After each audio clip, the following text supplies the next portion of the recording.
Bonjour à tous, j'espère que vous allez bien. Aujourd'hui, on commence l'analyse des parties du tournoi de Vendeuvre. Donc c'est le Road to FM numéro 12. Il y a eu les 9 parties du Cap d'Agde. Il y a eu 2 parties de National 1 adultes. Et maintenant, il va y avoir les 9 parties de Vendeuvre. Donc voilà, j'arrive à ce tournoi de Vendeuvre. J'ai eu le temps de voir la liste des inscrits depuis... Je crois elle est en ligne depuis 2 mois avant le tournoi. Donc j'arrive à suivre à peu près qui je vais jouer grâce au système suisse. Et, euh, et 2 semaines avant le tournoi, jusqu'au début du tournoi, ça bouge pas. Je sais que je vais jouer Alexandre Bacro. Après, enfin pour l'instant, je joue Alexandre Bacro, mais je suis pas sûr parce que à tout moment, il y a un grand maître qui vient pas devant, parce que les grands maîtres sont invités. Donc il y en a plein souvent qui viennent pas. Même n'importe qui finalement ne fait pas le tournoi, ou d'autres qui se rajoutent au dernier moment. Donc en vrai, ça veut rien dire. Donc je me prépare pas. J'ai essayé de me préparer. J'ai quand même regardé vite fait ce qu'il jouait et j'ai vu qu'il varie beaucoup. Donc je me suis dit, bon, il y a peu de chances que je le joue vraiment. Ça peut varier ses ouvertures. Donc bon, on va pas perdre de temps. Je révise tranquillement mes ouvertures le soir. On fait rien de spécial.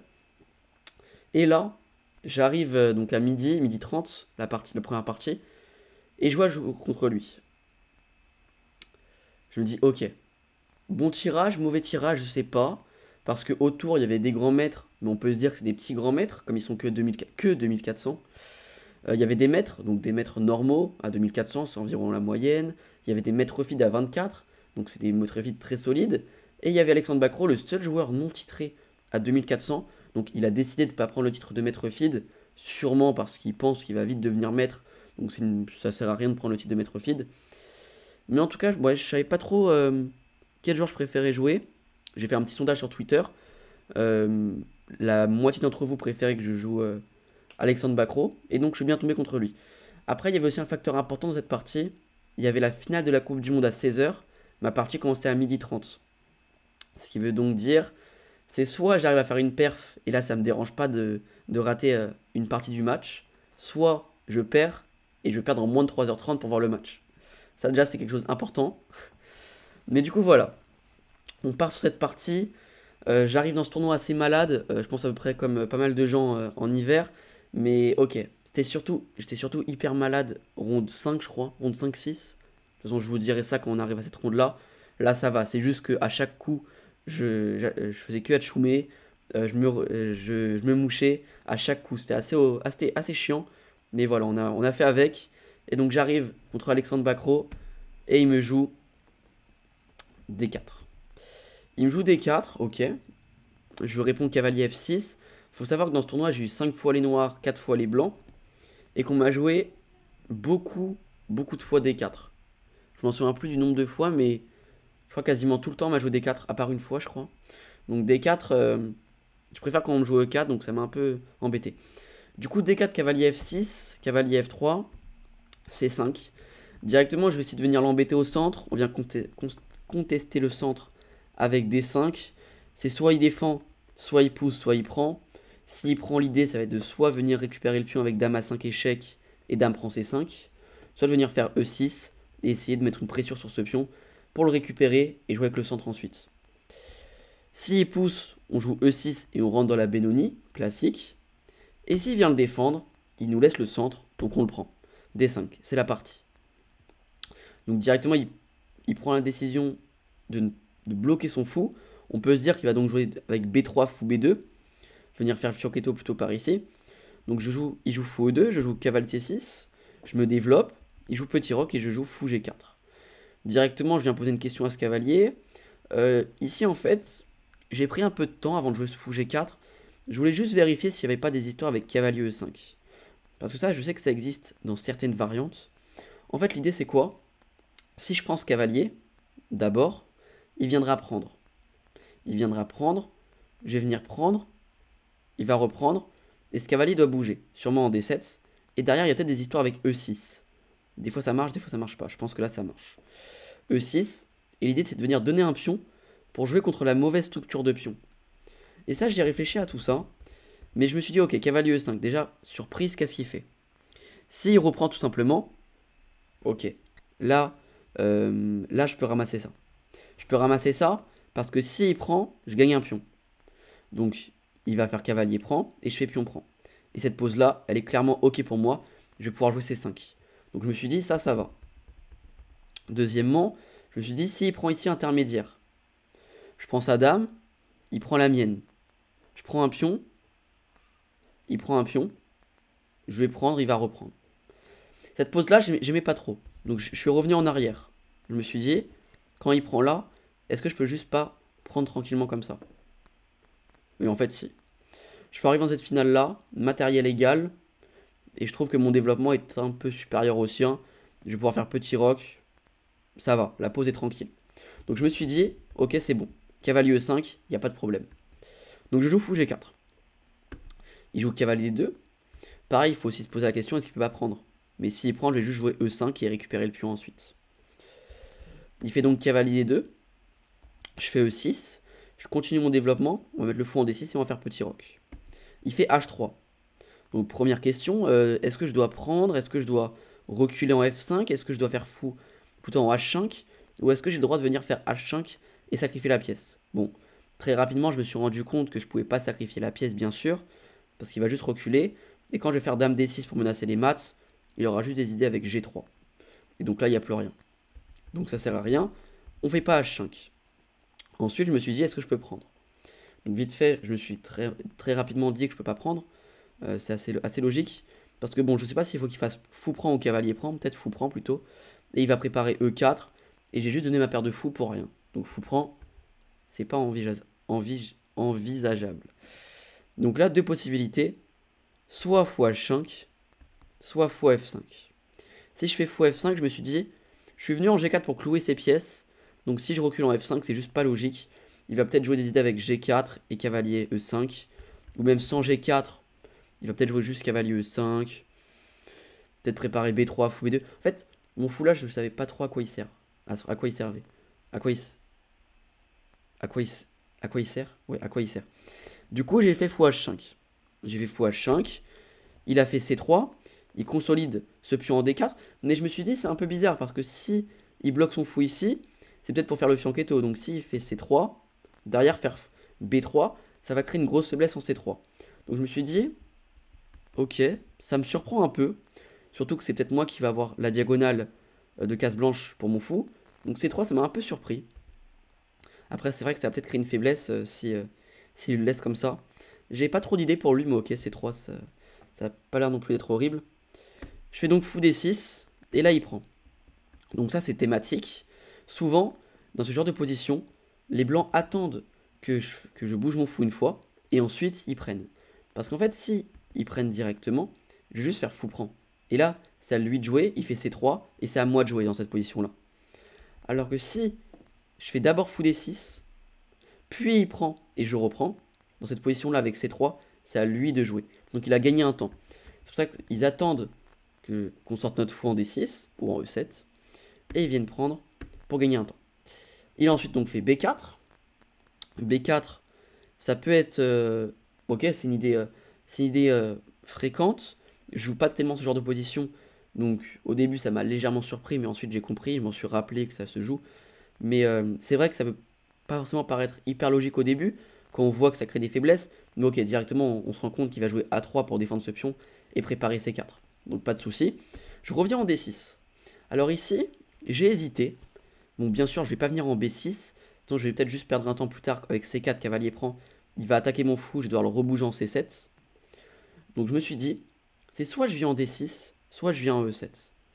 Si je viens en E7, c'est quoi le point positif? C'est que déjà, j'attaque ce pion. Donc il doit le défendre avec A3. Et ensuite, l'idée, ça va peut-être de faire petit roc et cavalier E4. Pour rebondir avec ce fou en F6. Mais je me suis dit qu'en fait, si je fais ça, après cavalier prend, pion prend, et dame C2 pour défendre ce pion, mais en fait mon pion E4 il va être très très faible, et pas sûr qu'à long terme, ok peut-être, ok il joue d'abord KD2, bon je l'ai pas expliqué mais ok, il joue d'abord KD2 quand je prends, mais ensuite ce pion va être plutôt faible, donc je sais pas, j'ai pas trop aimé cette idée là, du coup je me suis dit fou D6, et peut-être on va préparer cavalier E5, et ce fou là il va être sur la diagonale, avec ce pion faible, mais ce cavalier là n'a pas besoin de secret de faiblesse ici. Du coup il fait A3. Là, je commence par calculer cavalier E5.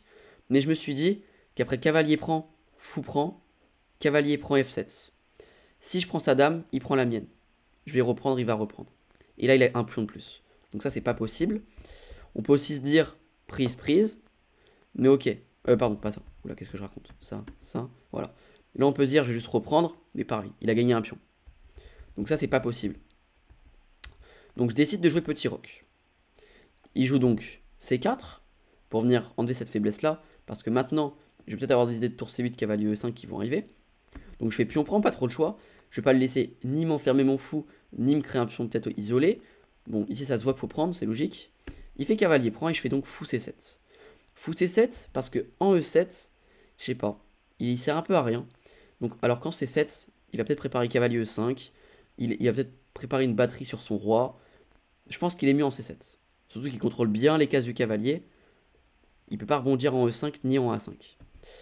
Ici il fait fou B2. Donc si je prends sa dame, il reprend. Et là je me suis dit ok, c'est soit je viens échanger une fois, soit je viens faire dame E7. Si je fais dame E7, le problème directement, c'est que cette case E5, il l'a pour lui. Parce qu'il la contrôle 3 fois, je la contrôle que 2 fois cette case E5. Donc derrière, il va réussir à placer ses pièces sûrement dans ce style et mettre un cavalier en E5. Et je vais vraiment commencer à souffrir. Donc je me suis dit, on fait dame prend dame. Il reprend et je conteste la colonne. Tour D8. Ici, il a fait tour C1. J'ai donc pris une fois. Parce qu'en fait, l'idée son idée de tour C1, c'est de venir préparer B5, me faire bouger ce cavalier pour qu'ensuite il y ait une découverte sur ce fou qui n'est pas protégé. J'aurais pu faire tour C8, mais c'est assez passif. Et pareil, il peut prendre une fois et toujours me mettre la même menace. J'ai donc pris une fois. Ici, je m'attendais à fou prend, qui peut paraître illogique, mais qui est très logique. On laisse cette tour sur cette colonne, et le fou va peut-être pouvoir se replacer en A4 ou en B3, ou en C2 peut-être. Et en même temps, il tient toujours ce cavalier. Donc fou prend, coup très logique, je m'y attendais. Et je fais tour D8. Il veut juste sur cette colonne, pas de problème, nous on va jouer là-dessus. Ok, ici, il revient en D2.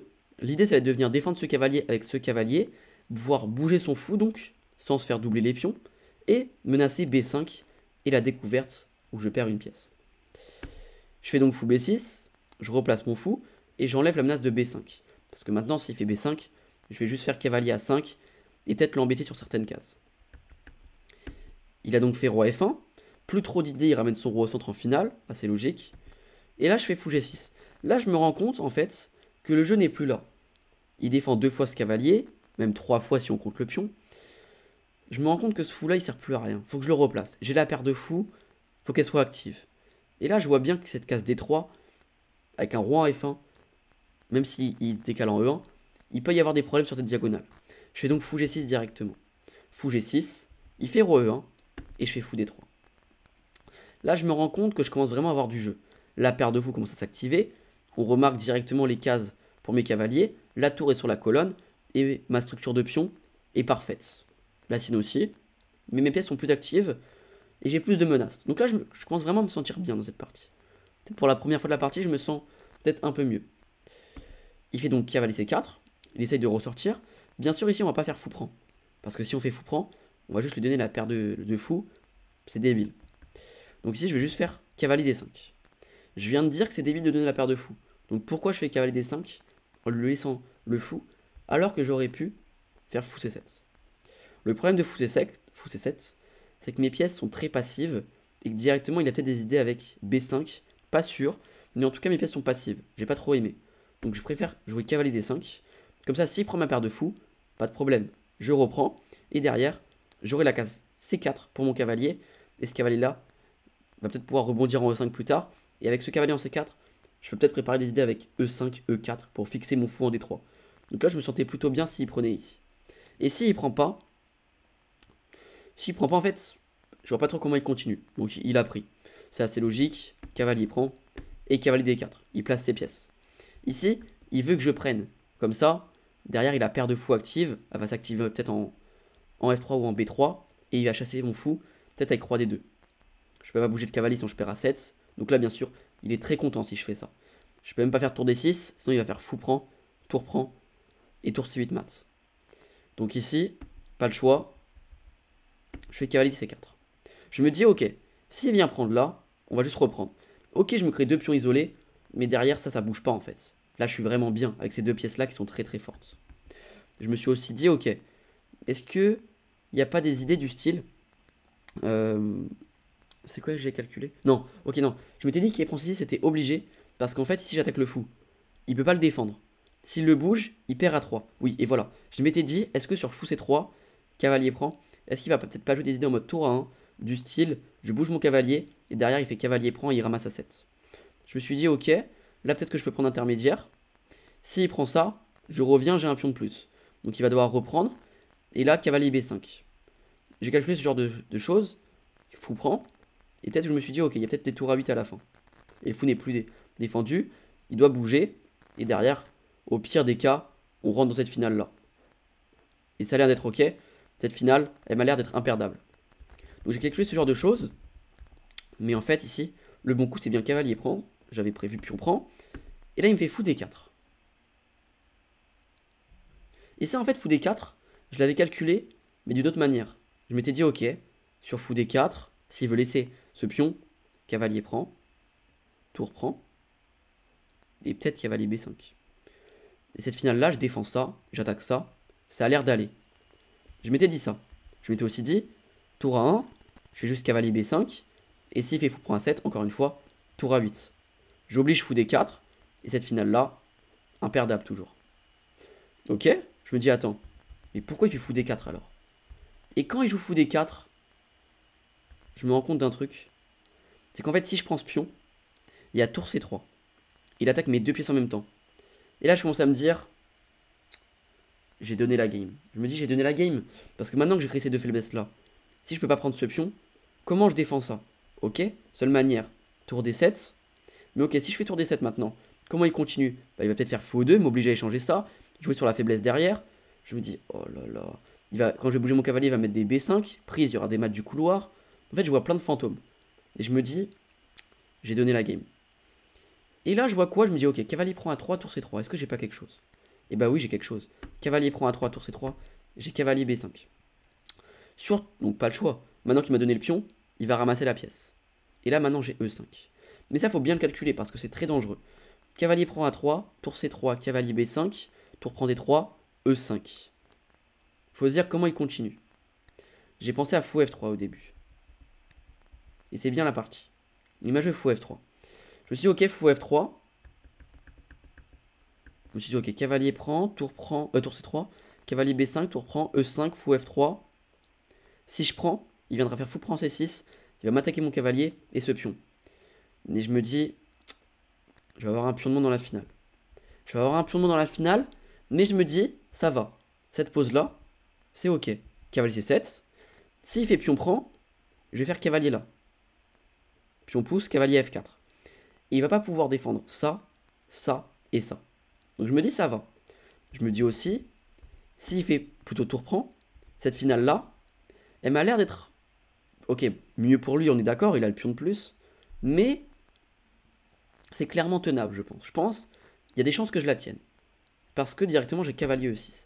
Et ça, vraiment, fallait vraiment le calculer du début de la variante. Fallait vraiment être sûr. Fallait vraiment être sûr que cette finale là, elle soit ok. Fallait se dire cavalier prend A3, tour C3, cavalier B5, tour prend, E5, fou F3, pion prend, prise, cavalier C7, tour prend, pion prend, cavalier E6, D5, cavalier F4. Ça, fallait être sûr de ça. Et moi, j'étais sûr de ça. Donc je me suis dit, c'est ma seule chance pour essayer de choper un résultat. Et cavalier F4. J'attaque ça. S'il le bouge, je ramasse ça. S'il fait roi F1, ces pièces seront passives et je vais pouvoir ramener mon roi en D6 et ramasser ce pion. Il décide donc ici de faire roi D2. Et il se dit, ok, si je prends ce pion, il va pouvoir avancer. Il avance, il attaque mon cavalier. Donc pas le choix, je reviens. Et maintenant il avance son roi. Et il gagne des temps. Je me suis dit, est-ce qu'il pouvait pas faire D7? Mais ok, juste cavalier E6. Et je vais pouvoir ramener mon roi ici en fait. Et là, c'est compliqué pour lui de gagner après ça. Donc pas de D7. Donc ok. Il fait roi E3. Ça va être un bon coup, roi E3. Parce que si je prends ça, il fait pion pouce et promotion. Donc je suis obligé de revenir en E6. Et maintenant il fait fou D5. Alors ici le meilleur coup pour moi c'était roi E4. Roi E4, l'idée c'est quoi? Si je fais roi F8, il fait roi E5. Je pense qu'il pouvait ramener son roi comme ça. Et préparer F4, F5. Et vraiment venir m'embêter sur la promotion. Je pense que je peux le tenir. Mais ici il faut savoir qu'on n'avait plus beaucoup de temps. Moi ça va, je pense que j'avais encore un quart d'heure, 20 minutes. Mais lui, il avait plus que 2-3 minutes. Ok, peut-être 5 max. 2-3, entre 2 et 5. Donc en fait, ici, faut qu'il arrive à trouver des trucs concrets. Sinon, la finale, elle va être compliquée à gagner sans temps. Donc pour moi, ça, c'était le truc le plus concret possible. Mais ok. Ici, fou D5. Et là, fou D5, je lève la tête. Je regarde la pendule. Enfin, la pendule. Je regarde l'heure au-dessus de ma tête. Et je vois qu'il est 15h50. Je me dis, ok. Dans cette pause-là, il faut surtout pas que tu te fasses arnaquer. Enfin, arnaquer. Faut que tu arrives à la tenir. Faut absolument que j'arrive à la tenir. Parce que je sais que je vais rater une partie du match de foot. De la finale de la Coupe du Monde. Donc c'est soit je rate la finale de peut-être la première mi-temps de la finale de la Coupe du Monde. Mais je fais un résultat contre un 24, je suis content. Soit je perds maintenant et je regarde la Coupe du Monde. Et là, je sais que je vais pas perdre maintenant. Donc je me dis, ok, focus à 100%. La finale, tu as raté un bout, mais il faut que tu fasses un résultat. Parce que si tu rates un bout et en plus, tu donnes ta game, alors là, ça va pas, c'est double punition, c'est pas bien. Donc, roi F8. Roi F8, il fait B5. B5, en fait, l'idée, c'est quoi? C'est de venir fixer un peu ma structure de pion. Et là, on peut se dire, attends, mais pourquoi il a pas pris? Parce que prise, moi, j'ai calculé roi là. Roi là, roi là, roi là. Et je me suis dit, ça a l'air d'être drôle. Voire gagnant pour moi. Pourquoi? Je m'explique. Donc, H4. Je fais A6. J'avais calculé quoi? H5. Si je fais H6, il fait F4, c'est gagnant pour lui. Du coup, je fais G6. Putain, c'est quoi que j'ai calculé? C'est pas ça que j'ai calculé. Je me souviens plus ce que j'ai calculé, mais j'ai vraiment plus beaucoup de temps. Qu'est-ce que j'avais calculé? H4. Non, c'est peut-être H5. Non, c'est pas H5. C'est G6. G6. B5. C'est ça ou pas que j'ai calculé? Oui, c'est ça. Non, c'est pas ça. Non, c'est pas ça. C'est toujours pas ça. Ça, je la perds. C'est quoi que j'ai calculé? Je m'en souviens plus. Je m'en souviens plus ce que j'ai calculé. C'est terrible ça. Mais lui aussi avait calculé la même chose que moi. Il me l'a dit à la fin de la partie. Et il pensait que c'était nul. Et en fait, finalement, lors de la deuxième ronde, il vient me voir et il me dit, j'ai raté, fou prend, pion prend et H4 intermédiaire. C'est le bon coup qu'il faut trouver. Roi là, roi là, roi là. Et maintenant, en fait, il me manque un temps. Parce que quand je fais H5, il fait B5. Et quand je fais G6, il fait F4. Et là, j'ai plus de coups. Et il va ramasser le pion et c'est perdant pour moi. Et ça, on l'a tous les deux raté le coup H4 intermédiaire. Et donc, à la place, il me joue B5. En se disant, d'abord, je vais fixer. Et ensuite, je vais prendre. Sauf que maintenant, je fais roi 8. Et s'il prend, maintenant, la différence, c'est que sur roi là, roi là, roi là, maintenant, j'ai G5. D'ailleurs, attends, c'est peut-être ça. C'est peut-être ça tout à l'heure. Attends, prise. Sur roi là. Ouais, non, c'est pas ça. Je sais pas, je m'en souviens plus, c'est pas grave. Ok, donc s'il prend ici, maintenant j'ai G5. Il a plus de temps ici. Il a plus de temps ici. Il doit faire F3. Et là, ça gagne pour moi. Et là, ça gagne. Ou c'est nul, je sais pas. Bon, en tout cas, c'est pas perdant. Oui, ça gagne. Ça, c'est la différence. Donc maintenant, il peut plus prendre. Donc maintenant, il fait fou 6 échecs. Je fais roi là. Il avance son pion. Il essaie de me créer le moins de coups possible pour que je puisse être en zugzang. Mais je fais G5. Et là, je me dis, est-ce qu'il faut que j'arrive, je bloque la position, ou soit je viens tout échanger. Je me suis dit, en fait, si je bloque la position, le problème, c'est que derrière, je vais créer des cases faibles derrière moi, et il va mettre en zugzang, et il va réussir à passer. Donc je me suis dit G5. Et quand je joue G5, il me regarde bizarrement en mode, c'est un coup de merde. Pourtant, c'est le meilleur coup dans la pause, et je suis content de l'avoir trouvé. Donc prise, parce que maintenant, ça va aussi me créer un pion passé. Donc il va devoir gérer aussi ce problème-là en même temps. Donc il joue F4. Je recule en E6. Il joue roi E4. Et je joue H5. Maintenant, moi, je pousse mon pion. Il pousse, il fait roi E5, il avance. Et je fais cavalier G7. Et là, il a un coup qui gagne. Cavalier G7, c'est une gaffe. Ici, il aurait fallu que j'essaye de pousser directement H4. Je fais cavalier G7 et il me joue fou D5. Le bon coup, c'était F5. L'idée, c'est quoi? Si je fais H4, il fait fou là. Il m'oblige donc à faire roi là, j'ai pas trop de coups. Et maintenant, fou F3. Mon cavalier n'a plus de cases. Mes pions n'ont plus de cases. Donc je pousse ce pion. Et il fait roi là. Et mon cavalier n'a plus de cases. Et quand je fais roi là, il me pousse D7. Et là, je suis perdant. Bon, il avait plus que 30 secondes à la pendule. Il a raté cette idée-là. Il fait fou là, en se disant, si il pousse, je vais faire roi F6, et derrière, les pions, il pourra plus les tenir. Si je fais roi là, pareil, il fera roi là, et D7, bref, il va tout ramasser, quoi. Sauf qu'ici, j'ai F5, et c'est le seul coup. Et là, j'ai enchaîné 1, 2, 3, 4, 5, 6 coups à chaque fois. Il fallait que je trouve les 6 coups, sinon j'étais perdant. Il y a ces 6 coups à chaque fois, c'est 0-0. Si je me trompe, c'est directement gagnant pour lui. Et là, F5, c'est pas facile à comprendre. C'est pas facile à comprendre. On peut se dire, ok, peut-être qu'il faut que j'arrive à pousser mon pion. Parce que F5, on se dit juste, ok, mais il y a roi F6. Tu vas devoir bouger ton cavalier et il va ramasser. Sauf qu'ici, en fait, sur roi F6, il y a cavalier E8. Et quand il va prendre, cavalier prend. Roi bouge et cavalier prend. Et ça, donc, c'est drôle. C'est drôle parce que je vais venir sacrifier mon cavalier sur son pion. Donc ça, c'est pas possible. Il peut pas faire roi F6. Donc, dans la partie, il a fait fou G2. Ok. Je fais H4. Encore une fois, seul coup. Parce que si je bouge mon cavalier, je perds le pion. Si je fais roi D7, roi D7, je sais quoi, dit quoi l'idée? L'idée, c'est de faire fou là, je crois. Je crois que c'est de faire fou là. Et il va mettre en zugzang. En gros, il va ramasser ce pion et c'est perdant. Donc je fais bien H4. Mais il a quand même fou là. Mais là, je fais roi D7. Parce que maintenant, mon pion est en H4. Donc s'il vient faire prise, prise, prise, mon pion vient à dame. Il fait donc roi D5. Je fais roi D8. Il fait roi là, je reviens. Il fait roi là, je reviens. Il a voulu faire 2 fois la répétition pour récupérer du temps. Comme ça, pas de nul, mais il récupère 1 minute à la pendule. Donc, et là, il fait fou F1, il change. Je fais donc roi D7, moi je reviens, et il fait roi là. Et là, je me dis, attends, mais du coup, son fou, il est plus ici. Donc il menace plus fou prend, sur échec. Parce que depuis tout à l'heure, je pouvais pas faire cavalier là pour ramasser ça, parce qu'il y avait fou prend sur échec. Mais maintenant, j'ai cavalier E8. Parce que il n'y a plus fou prend sur échec. Et s'il fait roi prend, j'ai cavalier prend. On peut se dire, ok, mais maintenant il n'y a plus cavalier prend, comme il défend son pion. Sauf que ça, je sais que c'est drôle. Directement, je sais que c'est drôle. Donc je fais roi F6. Je fais roi F6, et je me dis, ok, fais pas le con, tu vas la tenir celle-là. Tu vas la tenir. Donc je remarque que c'est un fou de case blanche, c'est une case blanche. Donc en fait, ici, si son fou c'était un fou de case noire, j'avais juste à ramener mon roi par ici, sacrifier le cavalier sur ce pion, et donner ce pion comme ça. Comme ça, c'est la mauvaise couleur. Sauf que là, c'est la bonne couleur. Donc il gagne la partie si je fais ça.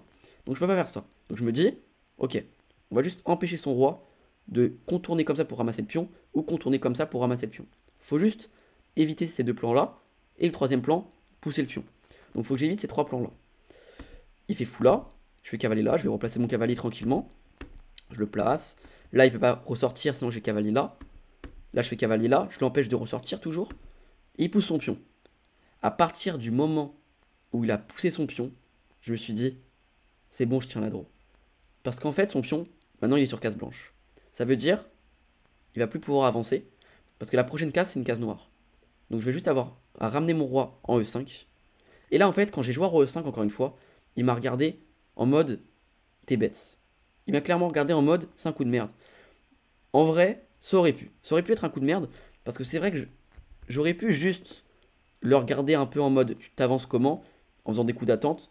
Mais vraiment, j'avais peur qu'il arrive à ramener, à faire ce genre de setup pour défendre les 2 pions et réussir à ramener son roi comme ça. Et en fait, m'obliger à ramener aussi mon roi et ensuite pousser son pion. J'avais vraiment peur de ça. Donc je me suis dit, en fait, c'est simple. Je mets mon roi là. Et maintenant que c'est sur case blanche, il peut plus avancer. Donc j'ai juste à ramener mon cavalier comme ça. Et quand je suis arrivé dans cette setup là, lui, je pense dans sa tête, il s'est dit, c'est une mauvaise idée. Mais moi, je pense, j'étais sûr à 100%, j'allais tenir la nulle. Surtout que j'avais un plan assez joli à faire. D'ailleurs, pareil, ça à la fin de la partie, il m'a dit qu'il pensait que c'était une mauvaise idée. Cavalier là. Donc là, ok. Déjà, cavalier G8, c'est quoi l'idée? Bon, déjà, je suis en zugzang, tout simplement. Je peux pas bouger mon cavalier sur 38 000 cases. Donc, cavalier là. Comme ça, je l'empêche de ramener son roi. Sinon, je vais juste revenir. Donc, il fait un coup d'attente. Je reviens. Il fait donc fou là. Il m'enlève toutes les cases de mon cavalier, sauf G8. Je reviens donc en G8. Pareil, toujours, il peut pas avancer son roi. Sinon, j'ai la petite fourchette. Je ramasse le pion. Il fait fou là. Cavalier F6. Fou E6. Cavalier E4. Et là, je me dis, c'est bon. J'ai réussi à trouver ce que je voulais. En fait, je me suis dit, dès qu'il défend plus son pion avec son fou, j'ai la draw aise. Mais vraiment aise. Lui, il m'a dit, oui, t'aurais dû juste attendre comme ça, du coup, et c'était draw facile. Mais encore une fois, moi, je voulais pas prendre de risque. Parce qu'encore une fois, il pouvait peut-être essayer de passer comme ça, de contourner. Je voulais pas prendre de risque. Donc dès qu'il fait fou là, je fais cavalier E4 échec. Il avance son roi et cavalier là. C'est quoi l'idée? J'attaque ça, j'attaque ça. Seule manière pour les défendre, fou E2. Sauf que maintenant, je fais roi là. Et quand j'ai fait roi là, je l'ai vu dans ses yeux, il s'est dit, c'est bon, je l'ai arnaqué, je vais gagner. Sauf que non, parce que maintenant s'il avance son pion, c'est la partie, je fais roi là. Qu'est-ce qui se passe s'il avance son pion en se disant je vais à dame? Bah il y a cavalier prend, roi prend et roi là. S'il bouge son fou, je ramasse le pion. Donc au prochain coup, j'aurai juste à faire A6 et je ramasse, ou on échange et c'est nul. Donc ça, fallait que je sois sûr à 100%. J'avais plus que 3 minutes à la pendule, donc vous inquiétez pas que j'ai passé mes 3 minutes là-dessus. Je me suis dit, dès qu'il fait fou E6, cavalier E4, cavalier là, et on vient chercher, il peut jamais pousser son pion. Donc qu'est-ce qui va se passer? Je vais juste ramener mon roi ici. Il peut pas contourner pareil, même idée, il peut pas contourner.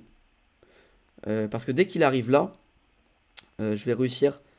C'est quoi le plan que j'avais? S'il fait roi F8. Oui, s'il fait roi F8, j'ai cavalier là. J'attaque le pion. S'il fait roi là, je vais faire cavalier prend et A6. Donc c'est drôle. S'il pousse, je fais cavalier là. Je vais ramasser encore une fois ce pion et A6. Et c'est drôle. Donc en fait, il ne peut pas pousser son pion. Ici, il fait donc roi là. En se disant, ok, donc je peux pas faire ça, je peux pas faire ça. Donc je vais essayer de contourner par là. Je fais donc A6. Prise, prise. Maintenant, j'ai plus qu'à sacrifier ce cavalier sur ce pion. Il fait fou E6. Et je ramène mon roi. J'ai juste à ramener mon roi tranquillement. Et là, je fais roi là. Je fais cavalier là, pardon. Là, j'ai bien encore une fois réfléchi mes 30 secondes que j'avais. Parce que, donc si je fais roi là, je me prends roi là, échec. Si je mets mon cavalier devant, je perds la partie. Si je bouge le roi, je crois que ça c'était très risqué. C'était quoi l'idée? J'ai plus son idée. Mais je crois que c'était peut-être quand même drôle. Hein. Ouais, c'était quand même drôle, mais c'était une prise de risque. Ici, je me dis cavalier 8. J'attaque son pion. Donc dès que je prends, c'est drôle. Donc il est obligé de pousser. Il est obligé, donc juste je prends et c'est drôle. Donc il pousse. Et maintenant j'ai roi E7. Parce que s'il prend, je reprends et c'est drôle. Parce qu'il reste plus que roi et fou contre roi. S'il pousse, pareil, c'est drôle. S'il fait roi là, je ramasse son roi. S'il bouge son fou, s'il bouge son fou n'importe où, je fais cavalier là et je ramasse le pion. S'il bouge son roi, je fais cavalier là, je ramasse le pion. Et là, il me propose nul. Bien sûr, j'accepte. Et j'ai réussi à tenir cette draw contre le fils de Baki. J'avais pas réussi contre Baki il y a quelques semaines à la Bake-Up. J'avais perdu dans une finale compliquée. Pareil, comme contre le fils. J'étais un peu moins bien dans cette finale. Mais j'ai réussi contre le père. J'ai pas réussi à la tenir, il était beaucoup trop fort. Contre le fils, j'ai réussi à la tenir. C'était chaud, mais j'ai réussi à la tenir. On va faire le bilan de partie. Je suis très content de ma première ronde. De ma perf, on peut le dire, oui, c'est une belle perf. Nul contre un 24-0-5. On va faire ce bilan de partie. J'ai mis profondeur 26 pour que ce soit bien intéressant, qu'on voit vraiment les bonnes idées. Pas juste les profondeurs 18 très très faibles. Mais en tout cas, voilà, on commence le tournoi de la meilleure des manières. Deuxième ronde. Donc, j'arrive. Il faut que je vous le dise. J'arrive, je termine ma partie, je suis le dernier de la salle. Bien sûr, sinon c'est pas drôle. La seule partie où il faut que je termine rapidement parce que la Coupe du Monde, je termine le dernier de la salle. Je rate la première mi-temps. Dès que je termine la partie, dès que je lui serre la main, je me retourne. Je demande à mon cousin qui est derrière moi, qui a lui perdu contre un 1700 à la première. Il y a combien? Et là, il me sort. Il y a un 0. Et là, il y a l'arbitre. Il le regarde, il lui fait non, non, non. Messi vient de mettre un doublé, il y a 2-0. Oh la giga sauce. Du coup, moi, je vais dans la salle, je vais dans la buvette directement. On s'installe, on regarde le match. Et je vous raconterai la suite pour la deuxième ronde parce que ça a empiété sur la deuxième ronde. Je vous raconterai ça sur la deuxième ronde. On va faire le bilan de partie. Ok, 93,4 pour lui, 92,1 pour moi. J'ai fait 2 erreurs, il en a fait 2 aussi. Mais j'ai fait un peu plus d'imprécision. J'ai fait un coup brillant quand même. Ça doit être à la toute fin, je pense. Donc ok, donc ouverture, rien à redire. Rien à redire pour cette ouverture. Ok, bon, il met des imprécisions, mais... Petit roc. Ouais, dame prend, il voulait que je joue quoi à la place de dame prend? Il voulait que je joue A6. Ouais, mais humainement, c'est dur de jouer A6 parce que tu laisses vraiment des cases derrière toi. Ouais, c'est dur de trouver A6. Hein. Ouais, ok, tour D8, ça va. Ouais, son plan avec roi F1, roi E1, c'était pas ouf. Mais après, qu'est-ce qu'il devait faire du coup à la place? L'ordi dit qu'il devait jouer cavalier C4. Et sur fou C7, il joue G4. Fou G6, cavalier E5. Il fallait vraiment qu'il essaye de prendre de l'espace. Mais c'est vrai que ça crée des faiblesses, donc c'est pas hyper logique. Mais ouais, par contre, je pense que c'était trouvable. Mais ok, il l'a pas vu. Ok, fou des 3.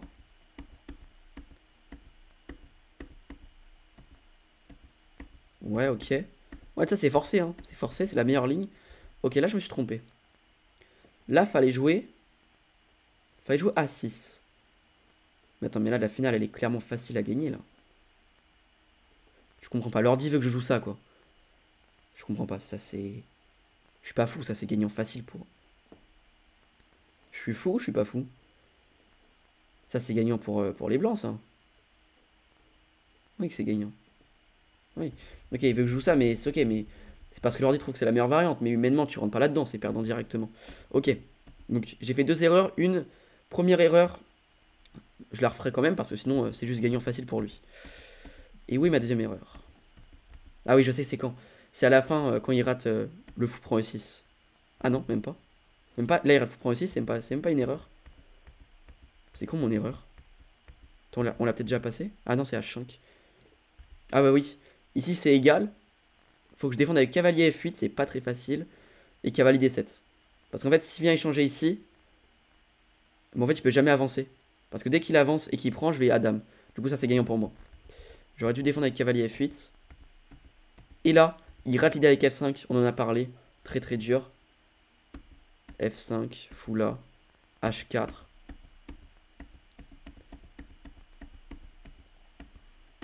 Ouais, là j'ai eu le bon plan. Là j'ai eu le bon plan, j'en suis sûr et certain que j'ai eu le bon plan. Il m'a dit que c'était une grosse prise de risque et qu'il pensait pas que j'avais tout calculé. En l'occurrence, j'avais bien tout calculé. Ouais. Bah c'est la meilleure ligne. C'est la meilleure ligne pour faire draw. Ok, je suis content quand même d'avoir bien calculé tout ça et d'avoir réussi à simplifier cette finale.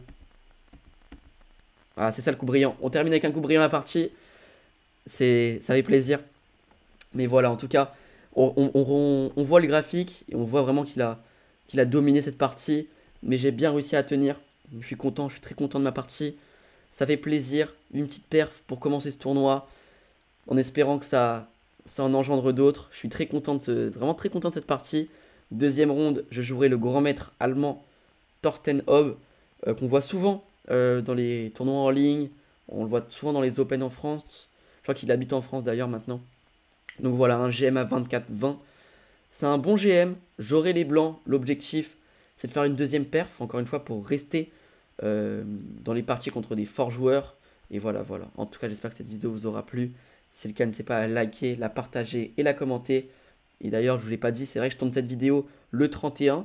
Mais c'est vrai que quand elle sort, on est le premier. Donc bonne année à tous. Je ne vous l'ai pas dit au début de la vidéo. Je vous le dis en avance pour moi, en retard pour vous. Mais voilà, bonne année tout le monde. Et allez, ciao.